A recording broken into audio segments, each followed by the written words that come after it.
ದಕ್ಷಿಣ ಭಾರತದ ಖ್ಯಾತ ನಟ ಕೋಟೆ ಶ್ರೀನಿವಾಸ ರಾವ್ ಅವರು ಭಾನುವಾರ ಬೆಳಗಿನ ಜಾವ ನಿಧನರಾಗಿದ್ದಾರೆ. ಕಳೆದ ಕೆಲವು ದಿನಗಳಿಂದ ತೀವ್ರ ಅನಾರೋಗ್ಯದಿಂದ ಬಳಲುತ್ತಿದ್ದ ಅವರು ಹೈದರಾಬಾದ್ನಲ್ಲಿ ಇರುವ ತಮ್ಮ ನಿವಾಸದಲ್ಲಿ ಕೊನೆಯುಸಿರೆಳೆದಿರುವುದು.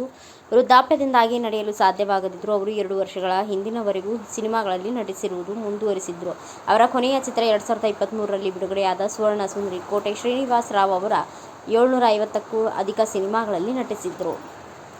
ಕಳೆದ 4 ದಶಕಗಳ ತಮ್ಮ ವೃತ್ತಿ ಜೀವನದಲ್ಲಿ ಕೋಟಾ ಶ್ರೀನಿವಾಸ ರಾವ್ ಅನೇಕ ಬಗೆಯ ಪಾತ್ರಗಳನ್ನು ನಿರ್ವಹಿಸಿ ಸೈ ಎನಿಸಿಕೊಂಡಿದ್ರು. ಅವರ ನಿಧನದಿಂದ ಚಿತ್ರೋದ್ಯಮ ಶೋಕದಲ್ಲಿ ಇದೆ.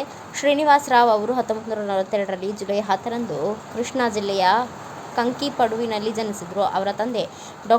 ಸೀತಾರಾಮಾಂಜನೇಯುಲು ಬಾಲ್ಯದಲ್ಲಿ ತಂದೆಯಂತೆ ವೈದ್ಯನಾಗಬೇಕು ಎಂದು ಬಯಸಿದರು. ಶಾಲಾ ದಿನಗಳಲ್ಲಿ ನಾಟಕಗಳಲ್ಲಿ ಕಾಣಿಸಿಕೊಂಡ ನಂತರ ನಟನೆಯಲ್ಲಿ ಆಸಕ್ತಿ ಬೆಳೆಸಿಕೊಂಡು ನಟನೆಯನ್ನು ತಮ್ಮ ವೃತ್ತಿಯನ್ನಾಗಿ ಮಾಡಿಕೊಂಡರು.